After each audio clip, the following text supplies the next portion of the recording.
आजादी के 75 वर्ष पूर्ण होने पर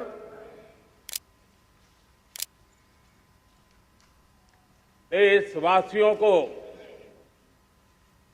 अनेक अनेक शुभकामनाएं। बहुत बहुत बधाई। न सिर्फ हिंदुस्तान का हर कोना, लेकिन दुनिया के हर कोने में आज किसी न किसी रूप में भारतीयों के द्वारा या भारत के प्रति अपार प्रेम रखने वालों के द्वारा विश्व के हर कोने में यह हमारा तिरंगा आन बान शान के साथ लहरा रहा है। मैं विश्व भर में फैले हुए भारत प्रेमियों को, भारतीयों को आजादी के इस अमृत महोत्सव की बहुत बहुत बधाई देता हूं। आज का ये दिवस ऐतिहासिक दिवस है। एक पुण्य पड़ाव, एक नई राह, एक नए संकल्प और नए सामर्थ्य के साथ कदम बढ़ाने का ये शुभ अवसर है।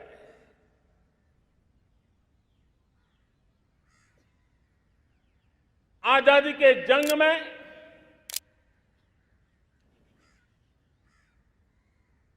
गुलामी का पूरा कालखंड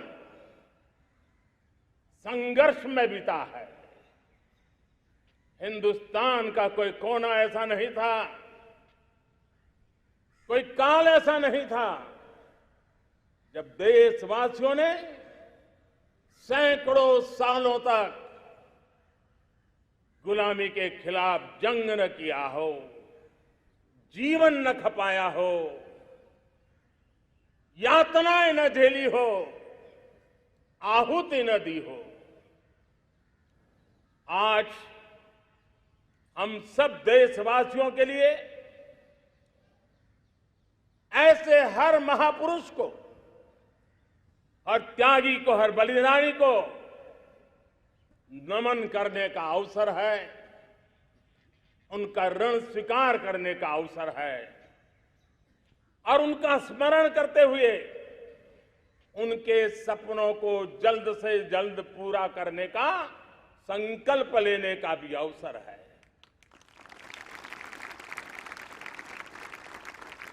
हम सभी देशवासी कृतज्ञ हैं पूज्य बापू के, नेताजी सुभाष चंद्र बोस के, बाबा साहब आंबेडकर के, वीर सावरकर के, जिन्होंने कर्तव्य पथ पर जीवन को खपा दिया। कर्तव्य पथ ही उनका जीवन पथ रहा।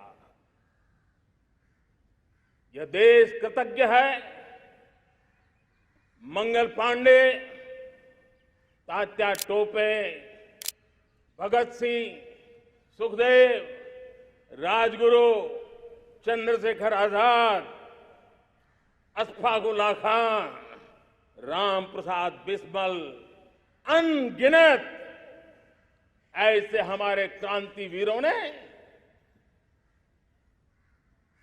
अंग्रेजों की हुकूमत की नींव हिला दी थी।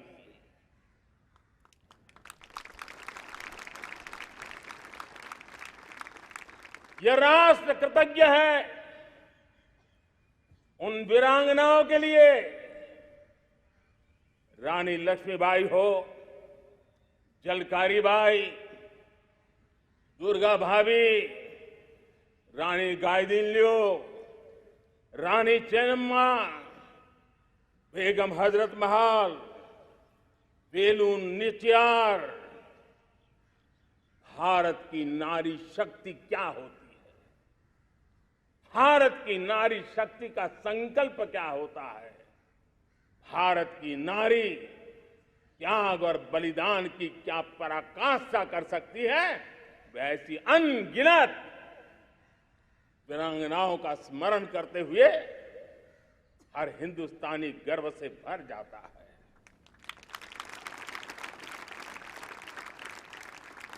आजादी का जंग भी लड़ने वाले और आजादी के बाद देश बनाने वाले भी, डॉक्टर राजेंद्र प्रसाद जी हो, नेहरू जी हो, सरदार वल्लभ भाई पटेल, श्यामा प्रसाद मुखर्जी, लाल बहादुर शास्त्री, दीनदयाल उपाध्याय, जयप्रकाश नारायण, राम मनोहर लोहिया, आचार्य विनोबा भावे, नानाजी देशमुख, सुब्रमण्यम भारती, अनगिनत ऐसे महापुरुषों को आज नमन करने का अवसर है। जब आजादी के जंग की चर्चा करते हैं तो हम उन जंगलों में जीने वाले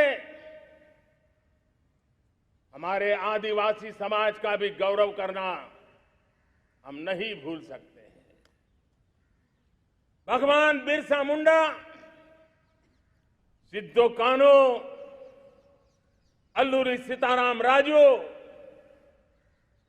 गोविंद गुरु, अनगिनत नाम है जिन्होंने आजादी के आंदोलन की आवाज बन करके दूर सुदूर जंगलों में भी मेरे आदिवासी भाई बहनों में, माताओं में, युवकों में मातृभूमि के लिए जीने मरने की प्रेरणा जगाई। ये देश का सौभाग्य रहा है कि आजादी के जंग के कई रूप रहे हैं और उसमें एक रूप वो भी था जिसमें नारायण गुरु हो, स्वामी विवेकानंद हो, महर्षि अरविंदो हो, गुरुदेव रविंद्रनाथ टैगोर हो, ऐसे अनेक महापुरुष हिंदुस्तान के हर कोने में, हर कान में भारत की चेतना को जगाते रहे, भारत को चेतनवंत बनाते रहे। अमृत महोत्सव के दौरान देश ने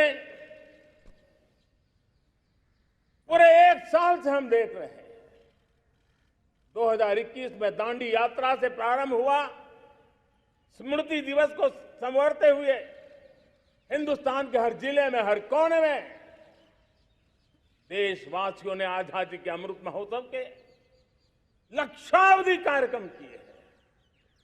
शायद इतिहास में इतना विशाल, व्यापक, लंबा एक ही मकसद का उत्सव मनाया गया हो, वो शायद ये पहली घटना हुई होगी। और हिंदुस्तान के हर कोने में उन सभी महापुरुषों को याद करने का प्रयास किया गया जिनको किसी न किसी कारणवश इतिहास में जगह न मिली या उनको भुला दिया गया था। आज देश ने खोज खोज करके हर कोने में ऐसे वीरों को, महापुरुषों को, त्यागियों को, बलिदानियों को, सत्याग्रहियों को याद किया, नमन किया। अमृत महोत्सव के दरमियान इन सभी महापुरुषों को नमन करने का अवसर रहा। कल 14 अगस्त को भारत ने विभाजन विभीषिका स्मृति दिवस भी बड़े भारी मन से हृदय के गहरे गांवों को याद करते हुए उन कोटि कोटि जनों ने बहुत कुछ सहन किया था। तिरंगे की शान के लिए सहन किया था। मातृभूमि की मिट्टी से मोहब्बत के कारण सहन किया था और धैर्य नहीं खोया था। भारत के प्रति प्रेम ने नई जिंदगी की शुरुआत करने का उनका संकल्प नमन करने योग्य, प्रेरणा पाने योग्य है। आज जब हम आजादी का अमृत महोत्सव मना रहे हैं तो पिछले 75 साल में देश के लिए जीने मरने वाले, देश की सुरक्षा करने वाले, देश के संकल्पों को पूरा करने वाले, चाहे सेना के जवान हो, पुलिस के कर्मी हो,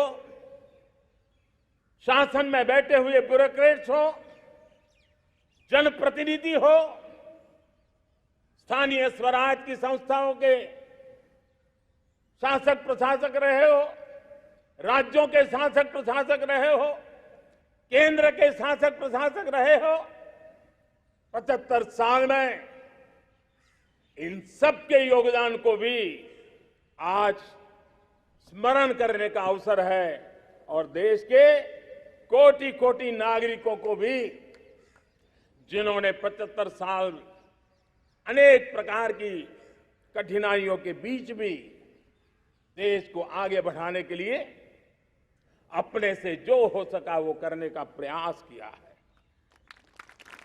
मेरे प्यारे देशवासियों, 75 साल की हमारी ये यात्रा अनेक उतार चढ़ाव से भरी हुई है। सुख दुख की छाया मंडराती रही है और इसके बीच भी हमारे देशवासियों ने उपलब्धियां की है, पुरुषार्थ किया है, हार नहीं मानी है, संकल्पों को ओझल नहीं होने दिया है। और इसलिए, और ये भी सच्चाई है कि सैकड़ों सालों के गुलामी के कालखंड ने भारत के मन को, भारत के मानवीय की भावनाओं को गहरे घाव किए थे, गहरी चोटें पहुंचाई थी, लेकिन उसके भीतर एक जिद भी थी, एक जिजीविषा भी थी, एक जुनून भी था, एक जोम भी था। और उसके कारण अभावों के बीच में भी, उपहास के बीच में भी, और जब आजादी का जंग अंतिम चरण में था तो देश को डराने के लिए, निराश करने के लिए, हताश करने के लिए सारे उपाय किए गए थे।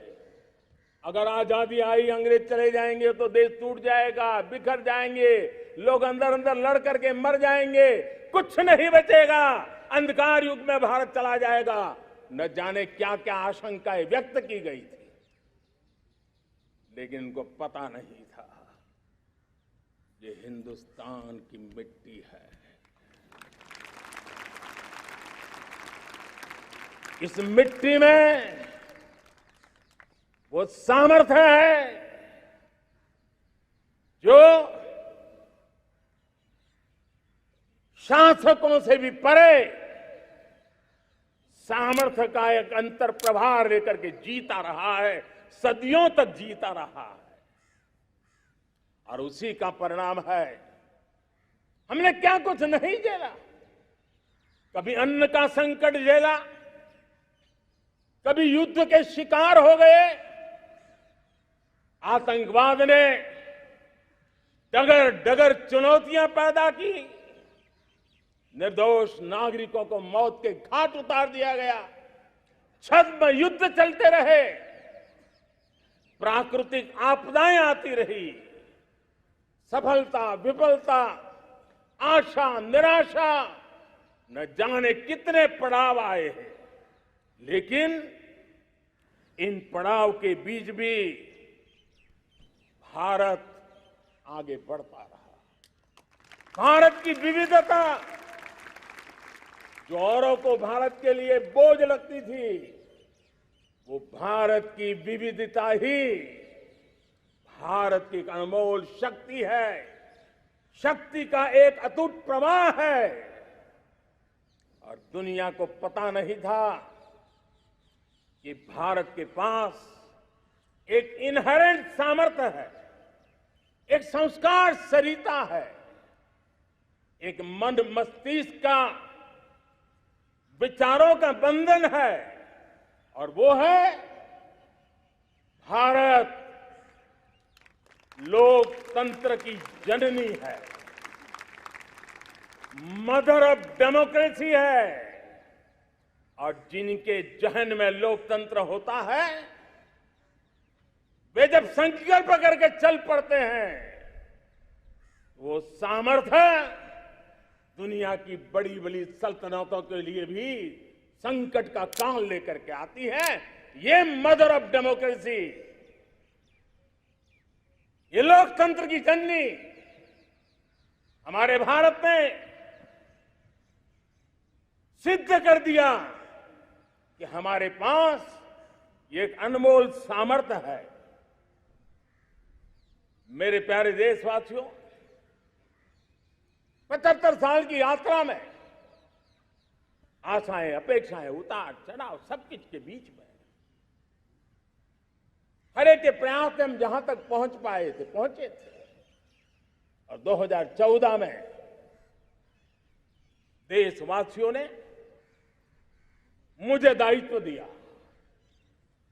आजादी के बाद जन्मा हुआ मैं पहला व्यक्ति था जिसको लाल किले से देशवासियों का गौरवगान करने का अवसर मिला था।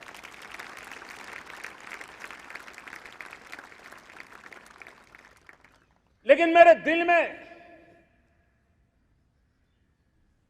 जो भी आप लोगों से सीखा हूं, जितना आप लोगों को जान पाया हूं मेरे देशवासियों, आपके सुख दुख को समझ पाया हूं,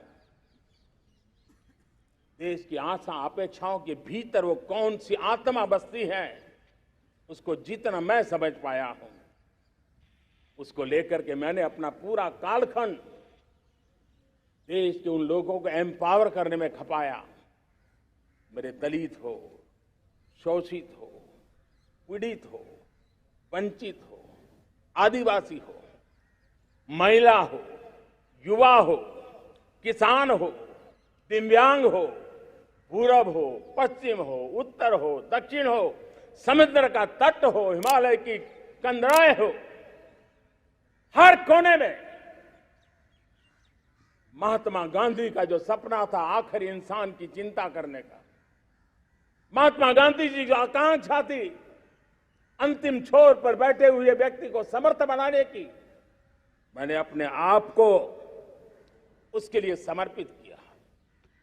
और उन 8 साल का नतीजा और आजादी के इतने दशकों का अनुभव आज 75 साल के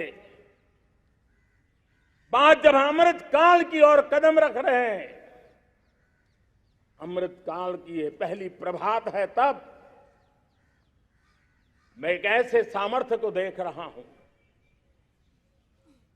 और जिससे मैं गौरव से भर जाता हूं। देशवासियों, मैं आज देश का सबसे बड़ा सौभाग्य ये देख रहा हूं कि भारत का जनमन आकांक्षी जनमन है। एस्पिरेशनल सोसाइटी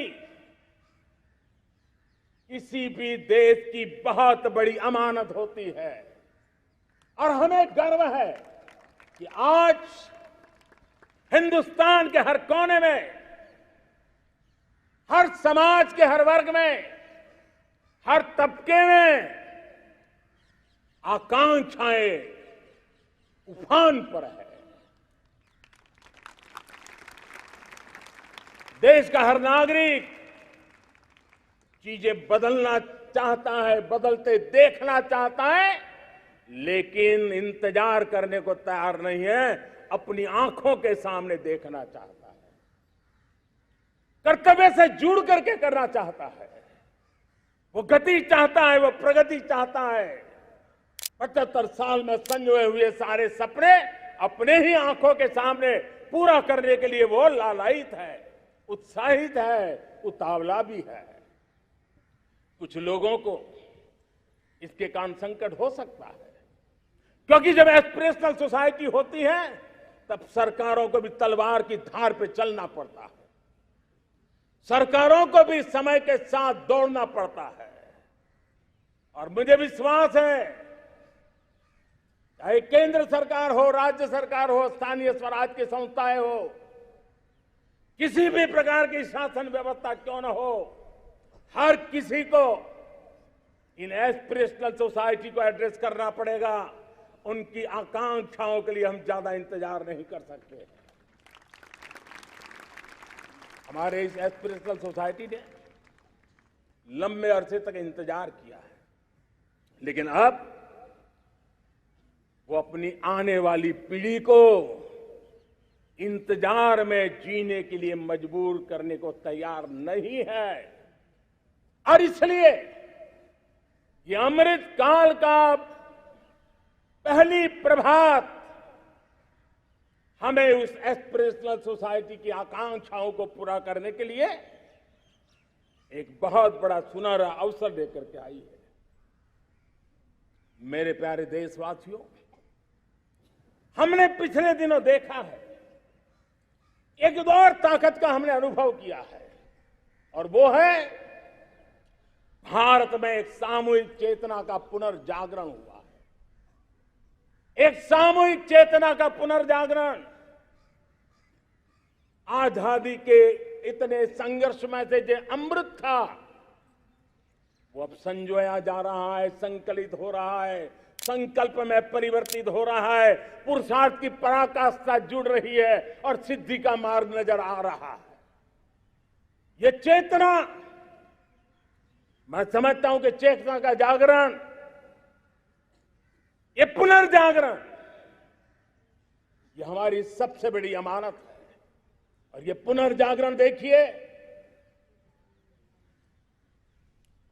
10 अगस्त तक लोगों को पता तक नहीं होगा शायद कि देश के भीतर कौन सी ताकत है, लेकिन पिछले 3 दिन से जिस प्रकार से तिरंगे झंडे को लेकर के, तिरंगा की यात्रा लेकर के देश चल पड़ा है, बड़े बड़े सोशल साइंस के एक्सपर्ट्स वे भी शायद कल्पना नहीं कर सकते कि मेरे भीतर के अंदर कितने, मेरे देश के भीतर कितना बड़ा सामर्थ्य है, एक तिरंगे झंडे ने दिखा दिया है। यह पुनर्चेतना, पुनर्जागरण का पल है। ये लोग समझ नहीं पाए हैं, जब देश जनता कर्फ्यू के लिए हिंदुस्तान का हर कोना निकल पड़ता है, तब उस चेतना की अनुभूति है। जब देश ताली थाली बजा करके कोरोना वॉरियर के साथ कंधे से कंधा मिला करके खड़ा हो जाता है, तब चेतना की अनुभूति होती है। जब दिया जला करके कोरोना वॉरियर की शुभकामना देने के लिए देश निकल पड़ता है, तब उस चेतना की अनुभूति होती है। दुनिया कोरोना के कालखंड में वैक्सीन लेना या न लेना, वैक्सीन काम का है कि नहीं है, उस उलझन में जी रहा था। उस समय मेरे देश के गांव गरीब भी 200 करोड़ डोज दुनिया को चौंका देने वाला काम करके दिखा देते हैं। यही चेतना है, यही सामर्थ्य है। इस सामर्थ्य ने आज देश को एक नई ताकत दी है। मेरे प्यारे भाइयों बहनों, तीसरा एक महत्वपूर्ण सामर्थ्य मैं देख रहा हूं, जैसे एस्पिरेशनल सोसाइटी, जैसे पुनर्जागरण, वैसे ही आजादी के इतने दशकों के बाद पूरे विश्व का भारत की तरफ देखने का नजरिया बदल चुका है। विश्व भारत की तरफ गर्व से देख रहा है, अपेक्षा से देख रहा है। समस्याओं का समाधान भारत की धरती पर दुनिया खोजने लगी है। दोस्तों, विश्व का ये बदलाव, विश्व की सोच में ये परिवर्तन 75 साल की हमारी अनुभव यात्रा का परिणाम है। हम जिस प्रकार से संकल्पों लेकर चल पड़े हैं, दुनिया इसे देख रही है और आखिरकार विश्व भी उम्मीदें लेकर के जी रहा है। उम्मीदें पूरे करने का सामर्थ्य कहां पड़ा है, वो उसे दिखने लगा है। मैं इसे त्रिशक्ति के रूप में देखता हूं, 3 सामर्थ्य के रूप में देखता हूं। और ये त्रिशक्ति है एस्पिरेशन की, पुनर्जागरण की और विश्व की उम्मीदों की। और इसे पूरा करने के लिए हम जानते हैं दोस्तों, आज दुनिया में एक विश्वास जगने में मेरे देशवासियों की बहुत बड़ी भूमिका है। 130 करोड़ देशवासियों ने कई दशकों के अनुभव के बाद स्थिर सरकार का महत्व क्या होता है, राजनीतिक स्थिरता का महत्व क्या होता है, पॉलिटिकल स्टेबिलिटी दुनिया में किस प्रकार की ताकत दिखा सकती है, नीतियों में कैसा सामर्थ्य होता है, उन नीतियों पर विश्व का कैसे भरोसा बनता है, ये भारत ने दिखाया है और दुनिया भी इसे समझ रही है। और हम जब राजनीतिक स्थिरता हो, नीतियों में गतिशीलता हो, निर्णयों में तेजी हो, सर्वव्यापकता हो, सर्वसमावेशकता हो, तो विकास के लिए हर कोई भागीदार बनता है। हमने सबका साथ सबका विकास का मंत्र लेकर के हम चले थे, लेकिन देखते ही देखते देशवासियों ने सबका विश्वास और सबका प्रयास से उसमें और रंग भर दिए हैं। और इसलिए हमने देखा है हमारी सामूहिक शक्ति को, हमारे सामूहिक सामर्थ्य को हमने देखा है। आजादी का अमृत महोत्सव जिस प्रकार से मनाया गया, जिस प्रकार से हर जिले में 75 अमृत सरोवर बनाने का अभियान चल रहा है, गांव गांव के लोग जुड़ रहे हैं, कार सेवा कर रहे हैं, अपने प्रयत्नों से अपने गांव में जल संरक्षण के लिए बड़ा अभियान चला रहे हैं। और इसलिए भाइयों बहनों, चाहे स्वच्छता का अभियान हो, चाहे गरीबों के कल्याण का काम हो, देश आज पूरी शक्ति से आगे बढ़ रहा है। लेकिन भाइयों बहनों, हम लोग आजादी के अमृत काल में हमारी 75 साल की यात्रा को, उसका गौरवगान करते रहेंगे, अपनी ही पीठ थपथपाते रहेंगे, तो हमारे सपने कहीं दूर चले जाएंगे। और इसलिए 75 साल का कालखंड कितना ही शानदार रहा हो, कितने ही संकटों वाला रहा हो, कितने ही चुनौतियों वाला रहा हो, कितने ही सपने अधूरे दिखते हो, उसके बावजूद भी आज जब हम अमृत काल में प्रवेश कर रहे हैं, अगले 25 वर्ष हमारे देश के लिए अत्यंत महत्वपूर्ण है। और इसलिए जब मैं आज मेरे सामने लाल किले पर से 130 करोड़ देशवासियों के सामर्थ्य का स्मरण करता हूं,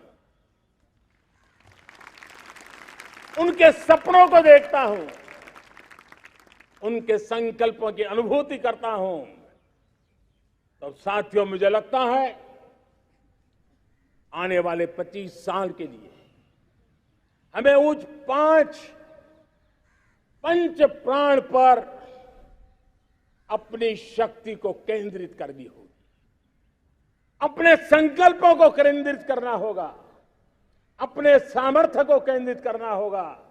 और हमें उन पंच प्राण को लेकर के 2047 जब आजादी के 100 साल होंगे, आजादी के दीवानों के सारे सपने पूरे करने का जिम्मा उठा करके चलना होगा। जब मैं पंच प्राण की बात करता हूं, तो पहला प्राण, अब देश बड़े संकल्प लेकर के ही चलेगा। बहुत बड़े संकल्प लेकर के चलना होगा। और वो बड़ा संकल्प है विकसित भारत। अब उससे कुछ कम नहीं होना चाहिए। बड़ा संकल्प। दूसरा प्राण है किसी भी कोने में, हमारे मन के भीतर, हमारे आदतों के भीतर गुलामी का एक भी अंश अगर भी अभी भी है तो उसको किसी भी हालत में बचने नहीं देना। अब 100%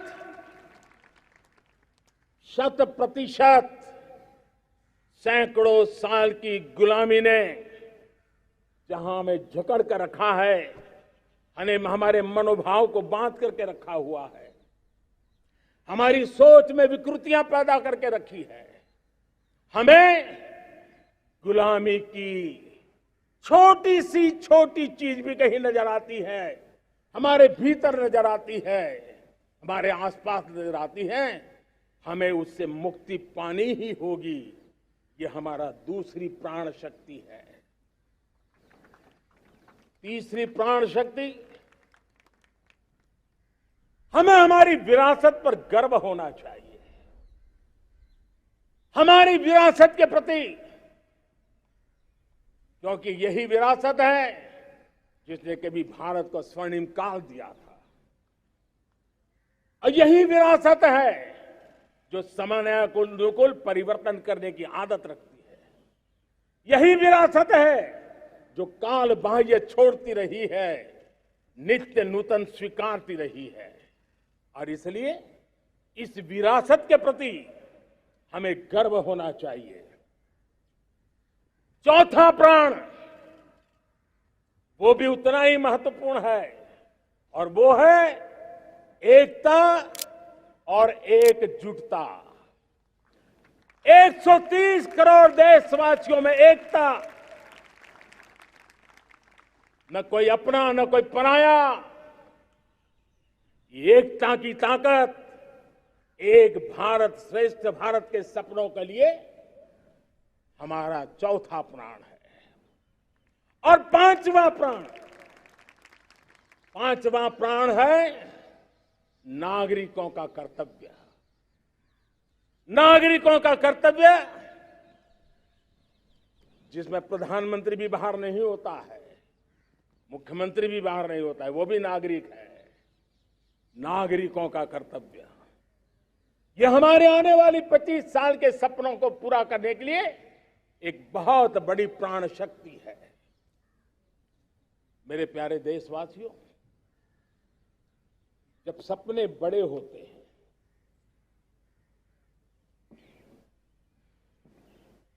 जब संकल्प बड़े होते हैं, तो पुरुषार्थ भी बहुत बड़ा होता है, शक्ति भी बहुत बड़ी मात्रा में जुट जाती है। अब कोई कल्पना कर सकता है कि देश 40-42 के कालखंड को याद कीजिए। देश उठ खड़ा हुआ था, किसी ने हाथ में झाड़ू लिया था, किसी ने तकली ली थी, किसी ने रेंटिया लिया था, किसी ने सत्याग्रह का मार्ग चुना था, किसी ने संघर्ष का मान चुना था, किसी ने क्रांति की वीरता का रास्ता चुना था। लेकिन संकल्प बड़ा था, आजादी। और ताकत देखिए, बड़ा संकल्प था तो आजादी लेके रहे। हम आजाद हो गए। अगर संकल्प छोटा होता, सीमित होता, तो शायद आज भी संघर्ष करने के दिन चालू रहते। लेकिन संकल्प बड़ा था तो हमने हासिल भी किया। मेरे प्यारे देशवासियों, अब आज जब अमृत काल की पहली प्रभात है, तो हमें इस 25 साल में विकसित भारत बना के रहना है। अपनी आंखों के सामने और जो 20, 22, 25 साल के नौजवान मेरे देश के मेरे सामने हैं, मेरे देश के नौजवानों, जब देश आजादी के 100 साल मनाएगा तब आप 50-55 के हुए होंगे।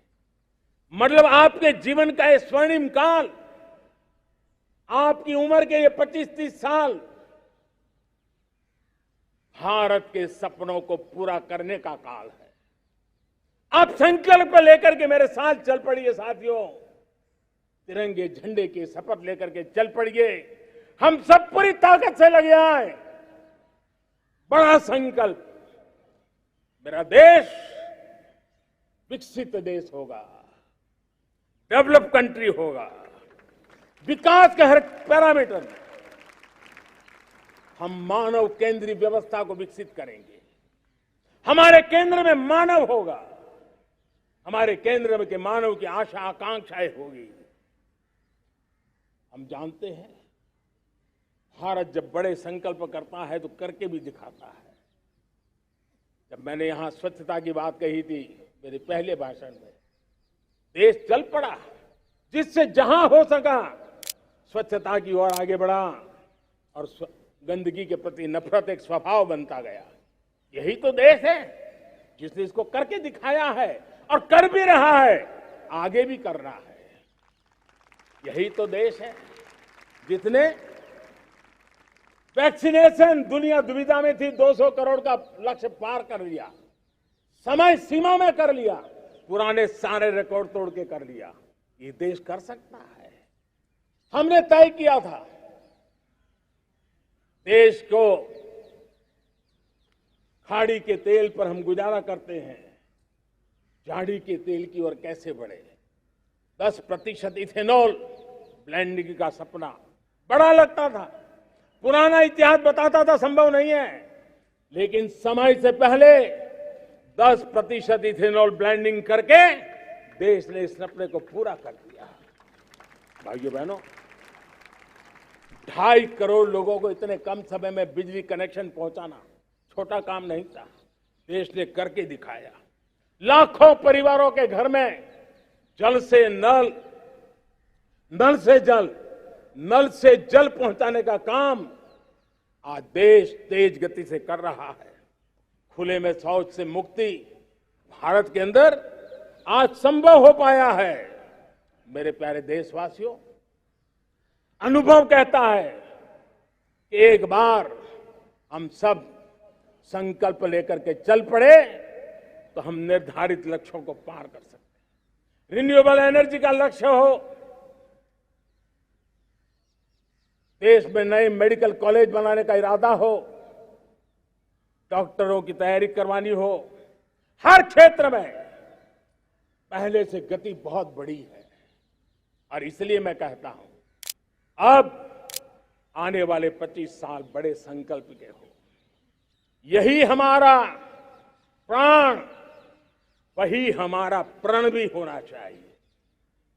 दूसरी बात मैंने कही है, उस प्राण शक्ति की मैंने चर्चा की है कि गुलामी की मानसिकता।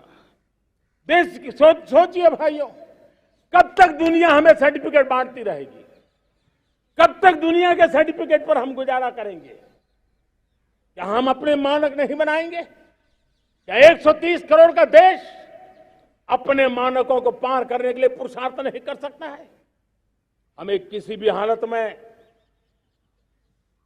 औरों के जैसा दिखने की कोशिश करने की जरूरत नहीं है।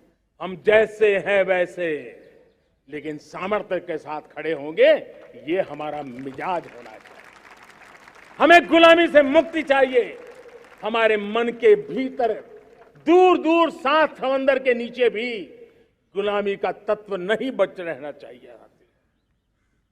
और मैं आशा देखता हूं जिस प्रकार से नई राष्ट्रीय शिक्षा नीति बनी है, जिस मंथन के साथ बनी है, कोटि कोटि लोगों के विचार प्रवाह को संकलित करते हुए बनी है, और भारत की धरती की जमीन से जुड़ी हुई शिक्षा नीति बनी। रसकस हमारी धरती के मिले हैं। हमने जो कौशल्य पर बल दिया है, ये एक ऐसा सामर्थ्य है जो हमें गुलामी से मुक्ति की ताकत देगा। हमने देखा है कभी कभी तो हमारी टैलेंट भाषा के बंधनों में बन जाती है। ये गुलामी की मानसिकता का परिणाम है। हमें हमारे देश की हर भाषा पे गर्व होना चाहिए। वो हमें भाषा आती हो या ना आती हो, लेकिन मेरे देश की भाषा है, मेरे पूर्वजों ने दुनिया को दी हुई ये भेंट सौगात है, हमें गर्व होना चाहिए। मेरे साथियों, आज डिजिटल इंडिया का रूप हम देख रहे हैं, स्टार्टअप देख रहे हैं। कौन लोग हैं? ये वो टैलेंट है जो टियर 2, टियर 3 सिटी में किसी गांव गरीब के परिवार में बसे हुए लोग हैं। ये हमारे नौजवान है जो आज नई नई खोज के साथ दुनिया के सामने आ रहे हैं। गुलामी की मानसिकता हमें उसे तिलांजलि देनी पड़ेगी, अपने सामर्थ्य पे भरोसा करना होगा। दूसरी एक बात जो मैंने कही, तीसरी मेरी प्राण शक्ति की बात है, वो है हमारी विरासत पर हमें गर्व होना चाहिए। जब हम अपनी धरती से जुड़ेंगे, जब हम अपनी धरती से जुड़ेंगे, तभी तो ऊंचा उड़ेंगे।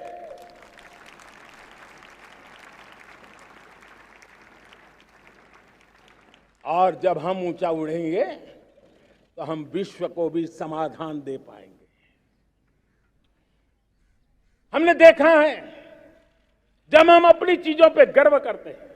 आज दुनिया होलिस्टिक हेल्थ केयर की चर्चा कर रही है, लेकिन जब होलिस्टिक हेल्थ केयर की चर्चा करती है तो उसकी नजर भारत के योग पर जाती है, भारत के आयुर्वेद पर जाती है, भारत की होलिस्टिक लाइफस्टाइल के पर जाती है। ये हमारी विरासत है, हम जो दुनिया को दे रहे हैं। दुनिया आज उससे प्रभावित हो रही है। अब हमारी ताकत देखिए, हम वो लोग हैं जो प्रकृति के साथ जीना जानते हैं, प्रकृति को प्रेम करना जानते हैं। आज विश्व पर्यावरण की जो समस्याओं से जूझ रहा है, हमारे पास वो विरासत है।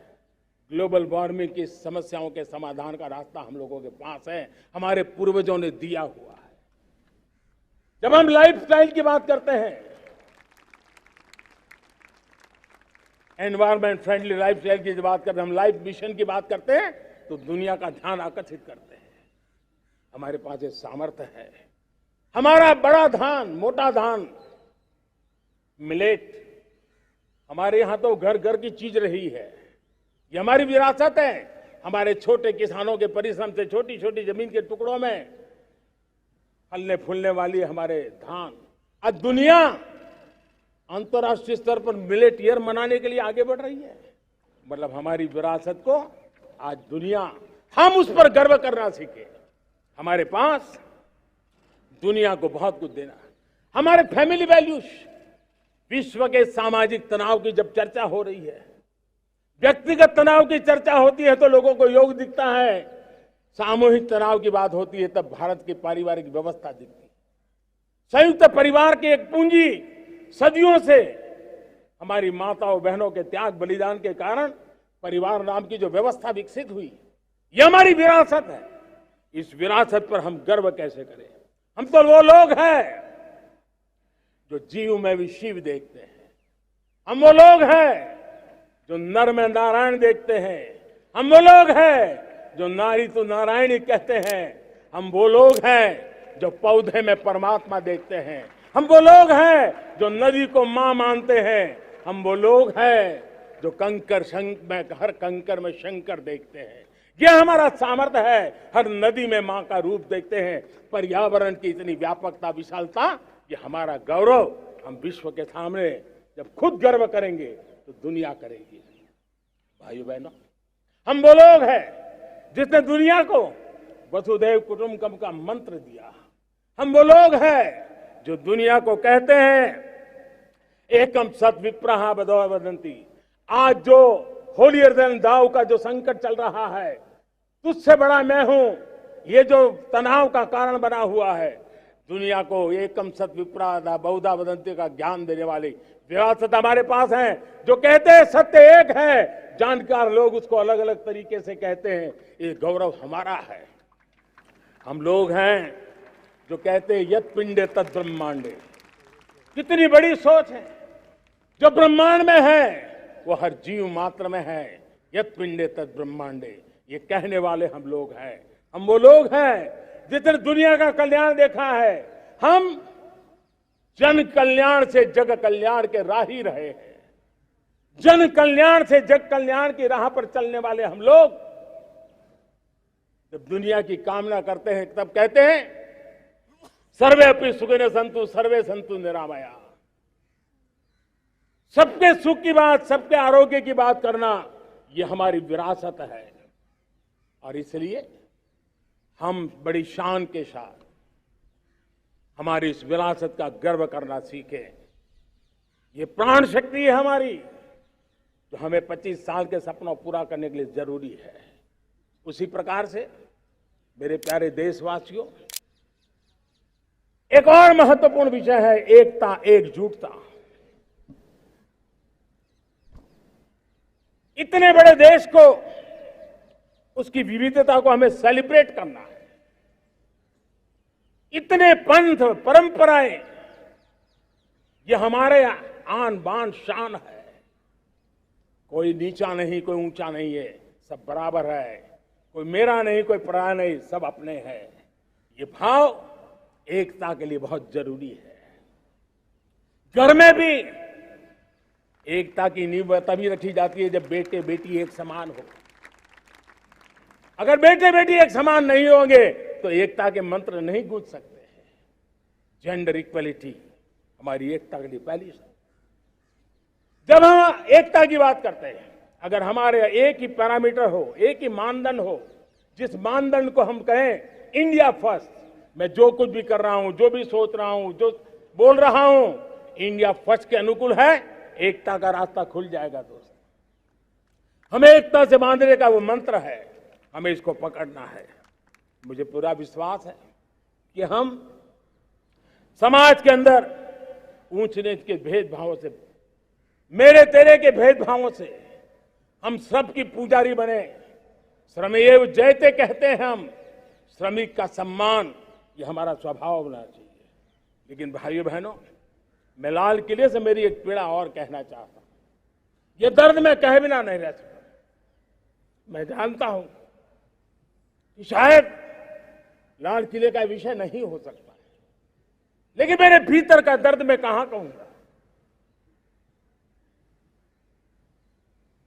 देशवासियों के सामने नहीं कहूंगा तो कहां कहूंगा। और वो है, किसी न किसी कारण से हमारे अंदर एक ऐसी विकृति आई है, हमारी बोलचाल में, हमारे व्यवहार में, हमारे कुछ शब्दों में, हम नारी का अपमान करते हैं।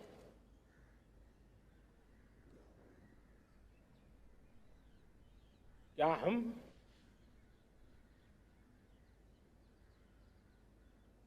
स्वभाव से, संस्कार से, रोजमर्रा की जिंदगी में नारी को अपमानित करने वाली हर बात से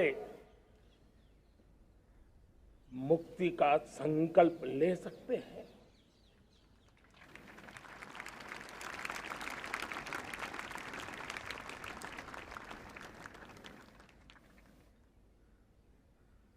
नारी का गौरव राष्ट्र के सपने पूरे करने में बहुत बड़ी पूंजी बनने वाला है। ये सामर्थ्य मैं देख रहा हूं और इसलिए मैं इस बात का आग्रही हूं। मेरे प्यारे देशवासियों, मैं 5वीं प्राण शक्ति की बात करता हूं और वो 5वीं प्राण शक्ति है नागरिक का कर्तव्य। दुनिया में जिन जिन देशों ने प्रगति की है, जिन जिन देशों ने कुछ अचीव किया है, व्यक्तिगत जीवन में भी जिसने अचीव किया है, कुछ बातें उभर करके सामने आती हैं। एक, अनुशासित जीवन। दूसरा, कर्तव्य के प्रति समर्पण। व्यक्ति की जीवन की सफलता हो, समाज की हो, परिवार की हो, राष्ट्र की हो, ये मूलभूत मार्ग है, ये मूलभूत प्राण शक्ति है।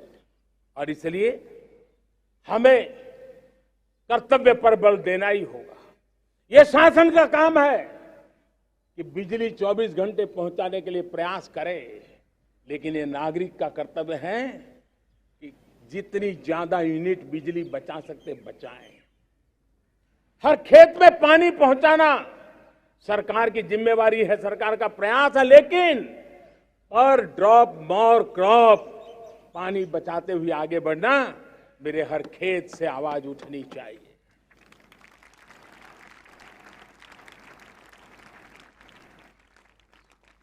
केमिकल मुक्त खेती, ऑर्गेनिक फार्मिंग, प्राकृतिक खेती, ये हमारा कर्तव्य है।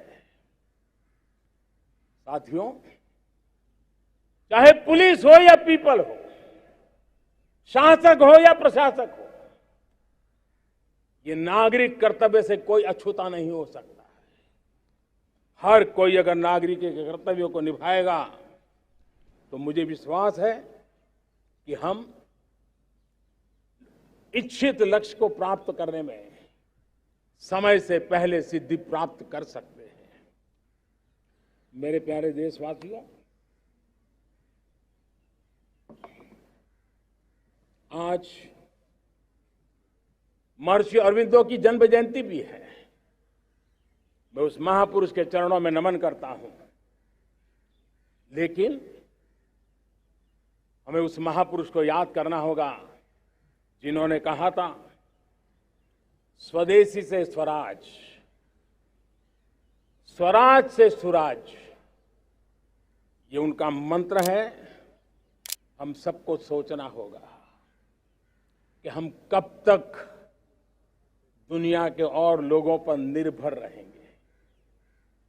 क्या हमारे देश का अन्न की आवश्यकता हो, हम आउटसोर्स कर सकते हैं क्या?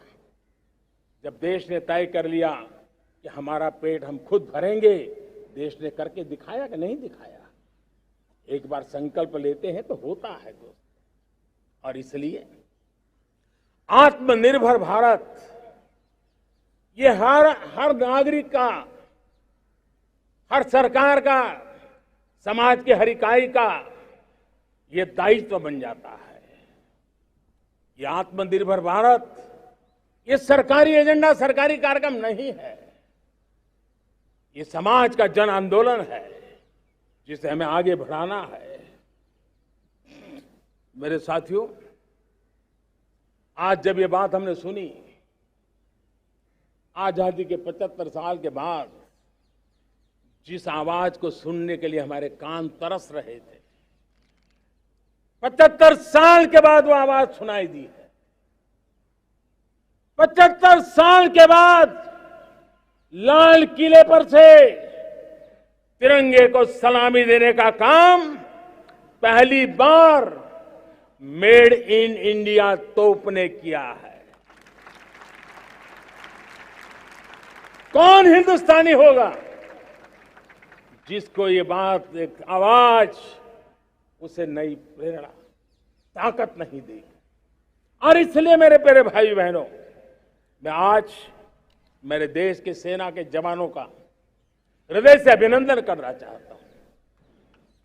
मेरी आत्मनिर्भर की बात को संगठित स्वरूप में, साहस के स्वरूप में मेरी सेना के जवानों ने, सेना नायकों ने जिस जिम्मेवारी के साथ कंधे पे उठाया है, मैं उनको जितनी सैल्यूट करूं उतनी कम है दोस्त। उनको आज मैं सलाम करता हूं, क्योंकि सेना का जवान मौत को मुट्ठी में लेकर के चलता है।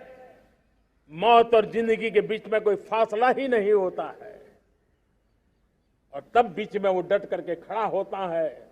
और वो मेरा सेना का जवान तय करे कि हम 300 ऐसी चीजों आप लिस्ट करते हैं जो हम विदेश से नहीं लाएंगे हमारे देश की। ये संकल्प छोटा नहीं है। मुझे इस संकल्प में भारत के आत्मनिर्भर भारत के उज्जवल भविष्य के वो बीज मैं देख रहा हूं जो इस सपने को वटवृक्ष में परिवर्तित करने वाले हैं। सैल्यूट, सैल्यूट मेरे सेना के अधिकारियों को, सैल्यूट।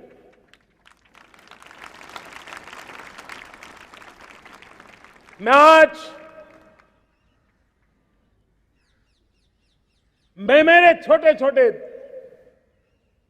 बालकों को 5 साल 7 साल की आयु के बालक, उनको भी सैल्यूट करना चाहता हूं, उनको भी सलाम करना चाहता हूं। जब देश के सामने चेतना जगी, मैंने सैकड़ों परिवारों से सुना है 5-5 7 साल के बच्चे घर में कह रहे हैं कि अब हम विदेशी खिलौने से नहीं खेलते। 5 साल का बच्चा घर में विदेशी खिलौने से नहीं खेलेंगे, ये जब सब संकल्प करता है ना, तब आत्मनिर्भर भारत उसकी रगों में दौड़ता है। आप देखिए, पीएलआई स्कीम 1 लाख करोड़ रुपया दुनिया के लोग हिंदुस्तान में अपना नसीब आजमाने आ रहे हैं, टेक्नोलॉजी लेकर के आ रहे हैं, रोजगार के नए अवसर बना रहे हैं। भारत मैन्युफैक्चरिंग हब बनता जा रहा है, आत्मनिर्भर भारत की बुनियाद बना रहा है। आज इलेक्ट्रॉनिक गुड्स मैन्युफैक्चरिंग हो, मोबाइल फोन का मैन्युफैक्चरिंग हो, आज देश बहुत तेजी से प्रगति कर रहा है।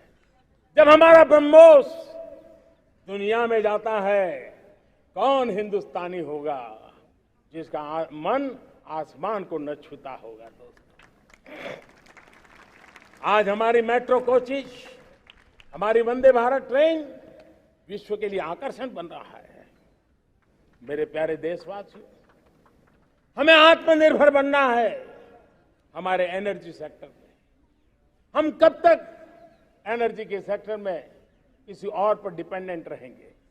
और हमें सोलार का क्षेत्र हो, विंड एनर्जी का क्षेत्र हो, रिन्यूएबल के और भी जो रास्ते हो, मिशन हाइड्रोजन हो, बायोफ्यूल की कोशिश हो, इलेक्ट्रिक व्हीकल पर जाने की बात हो, हमें आत्मनिर्भर बन करके इन व्यवस्थाओं को आगे बढ़ाना होगा।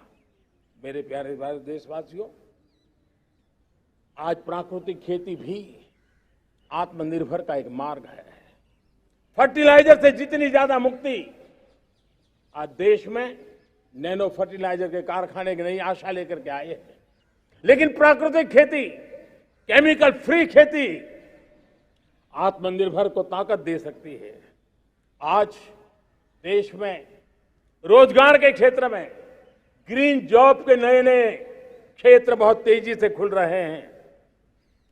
भारत ने नीतियों के द्वारा स्पेस को खोल दिया है। ड्रोन की बहुत दुनिया में सबसे प्रगतिशील पॉलिसी लेकर के आए हैं। हमने देश के नौजवानों के लिए नए द्वार खोल दिए हैं। मेरे प्यारे भाइयों बहनों, मैं प्राइवेट सेक्टर को भी आह्वान करता हूं, आइए हमें विश्व में छा जाना है। आत्मनिर्भर भारत का यह भी सपना है कि दुनिया को भी जो आवश्यकताएं हैं उसको पूरा करने में भारत पीछे नहीं जाएगा। हमारे लघु उद्योग हो, सूक्ष्म उद्योग हो, कुटीर उद्योग हो, जीरो डिफेक्ट जीरो इफेक्ट, हमें उस करके हमें दुनिया में जाना होगा। हमें स्वदेशी पर गर्व करना होगा। मेरे प्यारे देशवासियों, हम बार बार लाल बहादुर शास्त्री जी को याद करते हैं। जय जवान जय किसान का उनका मंत्र आज भी देश के लिए प्रेरणा है। बाद में अटल बिहारी वाजपेयी जी ने जय विज्ञान कह करके उसमें एक कड़ी जोड़ दी थी और देश ने उसको प्राथमिकता दी थी। लेकिन अब अमृतकाल के लिए एक और अनिवार्यता है और वो है जय अनुसंधान। जय जवान जय किसान जय विज्ञान जय अनुसंधान, इनोवेशन। और मुझे मेरे देश की युवा पीढ़ी में भरोसा है। इनोवेशन की ताकत देखिए, आज हमारा यूपीआई भीम, हमारा डिजिटल पेमेंट, फिनटेक की दुनिया में हमारा स्थान, आज विश्व में रियल टाइम 40% अगर डिजिटल फाइनेंशियल का ट्रांजैक्शन होता है तो मेरे देश में हो रहा है। हिंदुस्तान ने ये करके दिखाया है। मेरे प्यारे देशवासियों, अब हम 5G के दौर की ओर कदम रख रहे हैं। बहुत दूर इंतजार नहीं करना होगा, हम कदम मिलाने वाले हैं। हम ऑप्टिकल फाइबर गांव-गांव में पहुंचा रहे हैं। डिजिटल इंडिया का सपना गांव से गुजरेगा, ये मुझे पूरी जानकारी है। आज मुझे खुशी है, हिंदुस्तान के 4 लाख कॉमन सर्विस सेंटर्स गांवों में विकसित हो रहे हैं। गांव के नौजवान बेटे बेटियां कॉमन सर्विस सेंटर चला रही हैं। देश गर्व कर सकता है कि गांव के क्षेत्र में 4 लाख डिजिटल एंटरप्रेन्योर का तैयार होना और सारी सेवाएं लोग, गांव के लोग उनके यहां लेने के लिए आदी बन जाए, ये अपने आप में टेक्नोलॉजी हब बनने की भारत की जो ताकत है। मेरे प्यारे देशवासियों, ये जो डिजिटल इंडिया का मूवमेंट है, जो सेमीकंडक्टर की ओर हम कदम मांड रहे हैं, 5G की ओर कदम मांड रहे हैं, ऑप्टिकल फाइबर का नेटवर्क बिछा रहे हैं, ये सिर्फ आधुनिकता की पहचान ऐसा नहीं है। 3 बड़ी ताकतें इसके अंदर समाहित है। शिक्षा में आमूलचूल क्रांति, ये डिजिटल माध्यम से आने वाली है। स्वास्थ्य सेवाओं में आमूलचूल क्रांति डिजिटल से आने वाली है। कृषि जीवन में भी बहुत बड़ा बदलाव डिजिटल से आने वाला है। एक नया विश्व तैयार हो रहा है। भारत उसे आगे बढ़ाने के लिए, और मैं साफ देख रहा हूं दोस्तों, ये डेकेड मानव जात के लिए टेकेड का समय है, टेक्नोलॉजी का डेकेड है। भारत के लिए तो ये टेकेड जिसका मन टेक्नोलॉजी से जुड़ा हुआ है, आईटी की दुनिया में भारत ने अपना एक लोहा बनवा लिया है, तो ये टेकेड का सामर्थ्य भारत के प्यास है। हमारा अटल इनोवेशन मिशन, हमारे इंक्यूबेशन सेंटर, हमारे स्टार्टअप एक नया पूरा क्षेत्र का विकास कर रहे हैं। युवा पीढ़ी के लिए नए अवसर लेकर के आ रहे हैं। स्पेस मिशन की बात हो, हमारा डीप ओशन मिशन की बात हो, समुद्र की गहराई में जाना हो या हमें आसमान को छूना हो, ये नए क्षेत्र हैं जिसको लेकर के हम आगे बढ़ रहे हैं। मेरे प्यारे देशवासियों, हम इस बात को न भूलें, और भारत ने सदियों से देखा हुआ है, जैसे देश में कुछ नमूना रूप कामों की जरूरत होती है, कुछ बड़ी बड़ी ऊंचाइयों की जरूरत होती है, लेकिन साथ साथ धरातल पर मजबूती बहुत आवश्यक होती है। भारत की आर्थिक विकास की संभावनाएं धरातल की मजबूती से जुड़ी हुई है, और इसलिए हमारे छोटे किसान, उनका सामर्थ्य, हमारे छोटे उद्यमी, उनका सामर्थ्य, हमारे लघु उद्योग, कुटीर उद्योग, सूक्ष्म उद्योग, रेहड़ी पटरी वाले लोग, घरों में काम करने वाले लोग, ऑटो रिक्शा चलाने वाले लोग, बस सेवाएं देने वाले लोग, ये समाज का जो सबसे बड़ा तबका है, इसका सामर्थ्यवान होना भारत के सामर्थ्य की गारंटी है।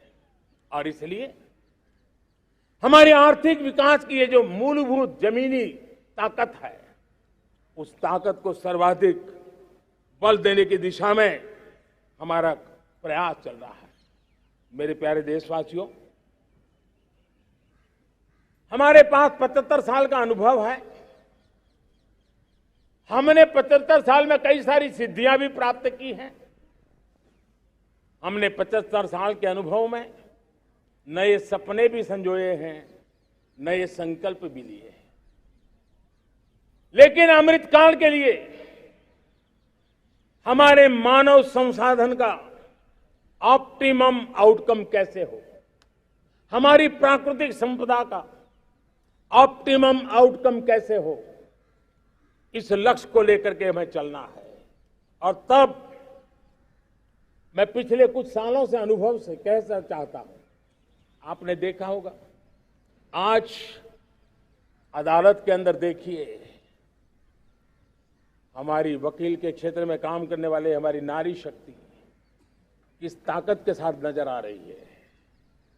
आप ग्रामीण क्षेत्र में जनप्रतिनिधि के रूप में देखिए, हमारी नारी शक्ति किस मिजाज से, समर्पित भाव से अपनी गांवों की समस्याओं को सुलझाने में लगी हुई है। आज ज्ञान का क्षेत्र देख लीजिए, विज्ञान का क्षेत्र देख लीजिए, हमारे देश की नारी शक्ति सिरमौर नजर आ रही है। आज हम पुलिस पे देखें, हमारी नारी शक्ति लोगों की सुरक्षा की जिम्मेवारी उठा रही है। हम जीवन के हर क्षेत्र में देखें, खेलकूद का मैदान देखें या युद्ध की भूमि देखें, भारत की नारी शक्ति एक नए सामर्थ्य, नए विश्वास के साथ आगे आ रही है। मैं इसको भारत की 75 साल की जो यात्रा में जो योगदान है, उसमें अब कई गुना योगदान आने वाले 25 साल में मैं मेरी नारी शक्ति का देख रहा हूं, मेरी माताओं बहनों का, मेरी बेटियों का देख रहा हूं। और इसलिए ये सारे हिसाब किताब से ऊपर है, सारे आपके पैरामीटर से अतिरिक्त है। हम इस पर जितना ध्यान देंगे, हम जितने ज्यादा अवसर हमारी बेटियों को देंगे, जितनी सुविधाएं हमारी बेटियों के लिए केंद्रित करेंगे, आप देखना वो हमें बहुत कुछ लौटा करके देगी, वो देश को इस ऊंचाई पर ले जाएगी। इस अमृत काल में जो सपने पूरे करने में जो मेहनत लगने वाली है, अगर हमारी नारी शक्ति की मेहनत जुड़ जाएगी, व्यापक रूप से जुड़ जाएगी, तो हमारी मेहनत कम होगी, हमारा समय सीमा भी कम हो जाएगी, हमारे सपने और तेजस्वी होंगे, और ओजस्वी होंगे, और दैदीप्यमान होंगे।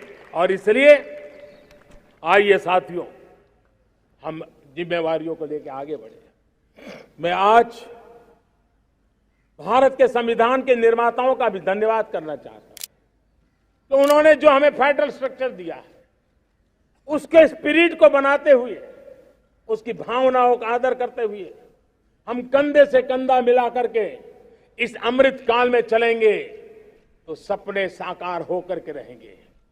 कार्यक्रम भिन्न हो सकते हैं, कार्यशैली भिन्न हो सकती है, लेकिन संकल्प भिन्न नहीं हो सकते, राष्ट्र के लिए सपने भिन्न नहीं हो सकते। आइए हम एक ऐसे युग के अंदर आगे बढ़े।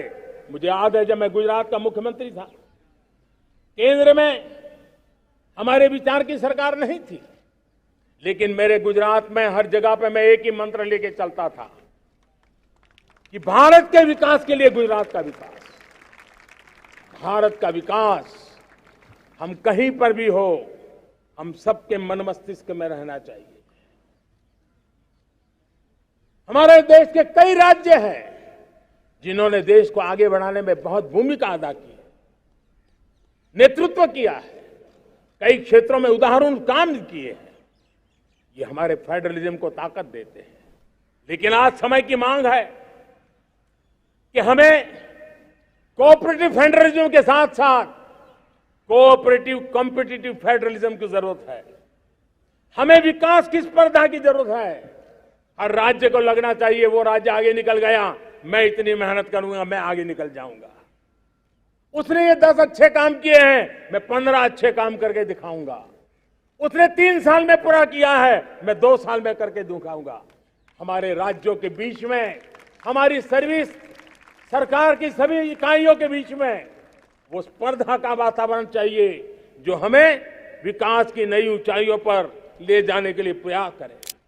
मेरे प्यारे देशवासियों, इस 25 वर्ष का अमृतकाल के लिए जब हम चर्चा करते हैं, तब मैं जानता हूं चुनौतियां अनेक हैं, मर्यादाएं अनेक हैं, मुसीबतें भी हैं,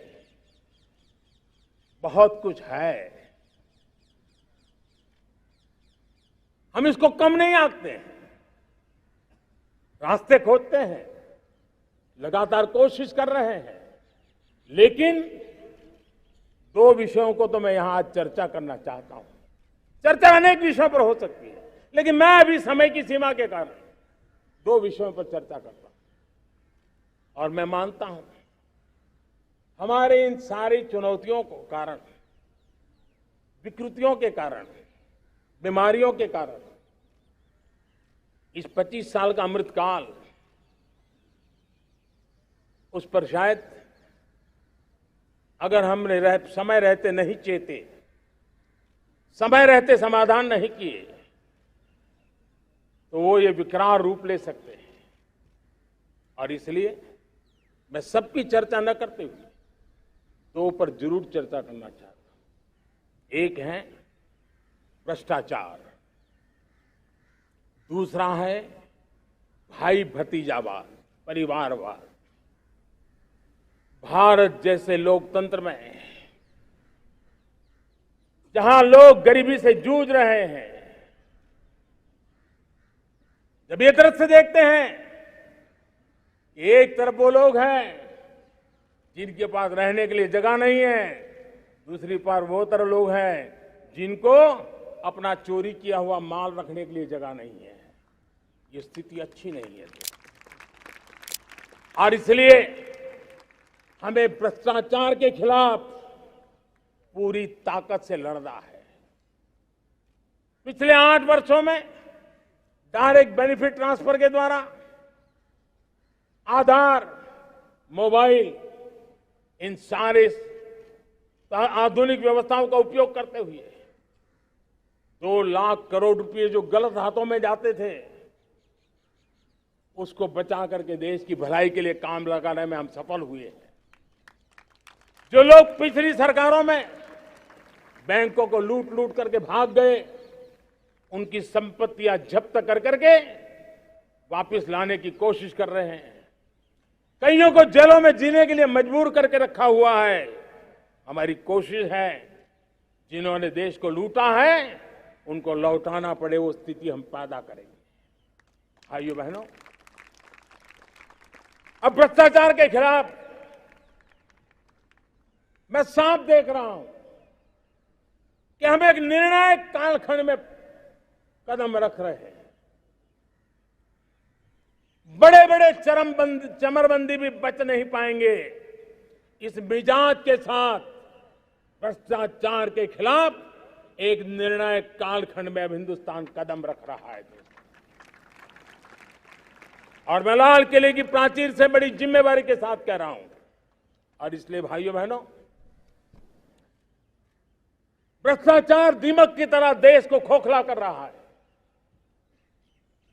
मुझे इसके खिलाफ लड़ाई लड़नी है, लड़ाई को तेज करना है, निर्णायक मोड़ पे लेकर के ही जाना है।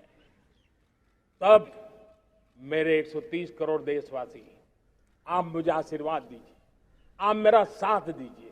मैं आज आपसे साथ मांगने आया, आपका सहयोग मांगने आया हूं, ताकि मैं इस लड़ाई को लड़ पाऊं, इस लड़ाई को देश जीत पाए और सामान्य नागरिक की जिंदगी भ्रष्टाचार ने तबाह करके रखी हुई है। मैं मेरे इन सामान्य नागरिक की जिंदगी को फिर से शान बान शान के लिए जीने के लिए रास्ता बनाना चाहता हूं। और इसलिए मेरे प्यारे देशवासियों, ये चिंता का विषय है कि आज देश में भ्रष्टाचार के प्रति नफरत तो दिखती है, व्यक्त भी होती हैं, लेकिन कभी कभी भ्रष्टाचारियों के प्रति उदारता बरती जाती है। किसी भी देश में ये शोभा नहीं देगा। और कई लोग तो इतनी बेशर्मी तक चले जाते हैं कि कोर्ट में सजा हो चुकी हो, भ्रष्टाचारी सिद्ध हो चुका हो, जेल जाना तय हो चुका हो, जेल गुजार रहे हो, उसके बावजूद भी उनका महिमा मंडन करने में लगे रहते हैं, उनकी शान शौकत में लगे रहते हैं, उनकी प्रतिष्ठा बनाने में लगे रहते हैं। अगर जब तक समाज में गंदगी के प्रति नफरत नहीं होती है, स्वच्छता की चेतना जगती नहीं है। जब तक भ्रष्टाचार और भ्रष्टाचारी के प्रति नफरत का भाव पैदा नहीं होता है, सामाजिक रूप से उसको नीचा देखने के लिए मजबूर नहीं करते, तब तक एक मानसिकता खत्म होने वाली नहीं है। और इसलिए भ्रष्टाचार के प्रति भी और भ्रष्टाचारियों के प्रति भी हमें बहुत जागरूक होने की जरूरत है। दूसरी एक चर्चा मैं करना चाहता हूं, भाई भतीजावाद। और जब मैं भाई भतीजावाद, परिवारवाद की बात करता हूं तो लोगों को लगता है मैं सिर्फ राजनीतिक क्षेत्र की बात करता हूं। जी नहीं, दुर्भाग्य से राजनीतिक क्षेत्र की उस बुराई ने हिंदुस्तान की हर संस्थाओं में परिवारवाद को पोषित कर दिया है। परिवारवाद हमारी अनेक संस्थाओं को अपने में लपेटे हुए है और उसके कारण मेरे देश की टैलेंट को नुकसान होता है, मेरे देश के सामर्थ्य को नुकसान होता है। जिनके पास अवसर की संभावनाएं हैं, वो परिवारवाद, भाई भतीजे के बाद बाहर रह जाता है। भ्रष्टाचार का भी कारण ये भी एक बन जाता है, ताकि उसका कोई भाई भतीजे के कार्य आसरा नहीं है तो लगता है चलो भाई कहीं से खरीद करके के जगह बना लूंगा। इस परिवारवाद से, भाई भतीजावाद से हमें हर संस्थाओं में एक नफरत पैदा करनी पड़ी होगी, जागरूकता पैदा करनी होगी, तब हम हमारी संस्थाओं को बचा पाएंगे। संस्थाओं के उज्जवल भविष्य के लिए बहुत आवश्यक है।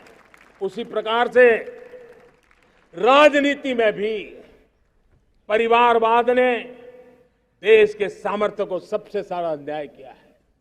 परिवारवादी राजनीति परिवार की भलाई के लिए होती है, उसको देश की भलाई से कोई लेना देना नहीं होता है। और इसलिए लाल किले की प्राचीर से तिरंगे झंडे के आन बान शान के नीचे भारत के संविधान का स्मरण करते हुए मैं देशवासियों को खुले मन से कहना चाहता हूं, आइए हिंदुस्तान के राजनीति के शुद्धिकरण के लिए भी, हिंदुस्तान की सभी संस्थाओं के शुद्धिकरण के लिए भी हमें देश को इस परिवारवादी मानसिकता से मुक्ति दिला करके योग्यता के आधार पर देश को आगे ले जाने की ओर बढ़ना होगा। यह अनिवार्यता है,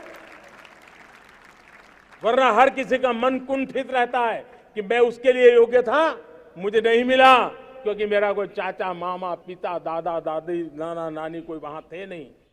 ये मनस्थिति किसी भी देश के लिए अच्छी नहीं। मेरे देश के नौजवानों, मैं आपके उज्जवल भविष्य के लिए, आपके सपनों के लिए, मैं भाई भतीजावाद के खिलाफ लड़ाई में आपका साथ चाहता हूं। परिवारवादी राजनीति के खिलाफ लड़ाई में मैं आपका साथ चाहता हूं। ये संवैधानिक जिम्मेवारी मानता हूं मैं, ये लोकतंत्र की जिम्मेवारी मानता हूं मैं, ये लाल किले के प्राचीर से कही गई बात की ताकत में मानता हूं। और इसलिए मैं आज आपका अवसर चाहता हूं। हमने देखा पिछले दिनों खेलों में, ऐसा तो नहीं है कि देश के पास पहले प्रतिभाएं नहीं रही होंगी, ऐसा तो नहीं है कि खेलकूद की दुनिया में हिंदुस्तान के नौजवान, हमारे बेटे बेटियां कुछ कर नहीं सकते, लेकिन सिलेक्शन भाई भतीजेवाद की चैनल से गुजरते थे और उसके कारण वो खेल के मैदान तक, उस देश तक तो पहुंच जाते थे। जीत हार से उन्हें लेना देना नहीं था, लेकिन जब ट्रांसपेरेंसी आई, योग्यता के आधार पर खिलाड़ियों का चयन होने लगा, पूर्ण पारदर्शिता से खेल के मैदान में सामर्थ्य का सम्मान होने लगा, आज देखिए दुनिया में खेल के मैदान में भारत का तिरंगा फहरता है, भारत का राष्ट्रगान गाया जाता है, गर्व होता है और परिवारवाद से मुक्ति होती है, भाई भतीजावाद से मुक्ति होती है, तो ये नतीजे आते हैं। मेरे प्यारे देशवासियों, ये ठीक है, चुनौतियां बहुत हैं। अगर इस देश के सामने करोड़ों संकट हैं तो करोड़ों समाधान भी है, और मेरा 130 करोड़ देशवासियों पर भरोसा है। 130 करोड़ देशवासी निर्धारित लक्ष्य के साथ, संकल्प के प्रति समर्पण के साथ, जब 130 करोड़ देशवासी एक कदम आगे रखते हैं ना, तो हिंदुस्तान 130 करोड़ कदम आगे बढ़ जाता है। इस सामर्थ्य को लेकर के हमने आगे बढ़ना है। इस अमृत काल में, जब ये अमृत काल की पहली बेला है, पहली प्रभात है, हमें आने वाले 25 साल को एक पल भी भूलना नहीं है। एक एक दिन, समय का प्रत्येक क्षण, जीवन का प्रत्येक कण मातृभूमि के लिए जीना, और तभी आजादी के दीवानों को हमारी सच्ची श्रद्धांजलि होगी। तभी 75 साल तक देश को यहां तक पहुंचाने में जिन जिन लोगों ने योगदान किया, उनका पुण्य स्मरण हमें काम आएगा। मैं देशवासियों से आग्रह करते हुए, नई संभावनाओं को संजोते हुए, नए संकल्पों को पार करते हुए, आगे बढ़ने का विश्वास लेकर के आज अमृत काल का आरंभ करते हैं।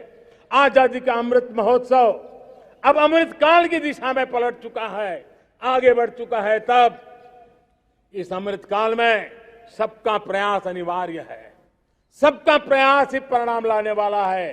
टीम इंडिया की भावना ही देश को आगे बढ़ने वाली है। 130 करोड़ देशवासियों की ये टीम इंडिया एक टीम के रूप में आगे बढ़ करके सारे सपनों को साकार करेंगी। इसी पूरे विश्वास के साथ मेरे साथ बोलिए, जय हिंद, जय हिंद, जय हिंद। भारत माता की, भारत माता की, भारत माता की। वंदे वंदे वंदे। बहुत बहुत धन्यवाद।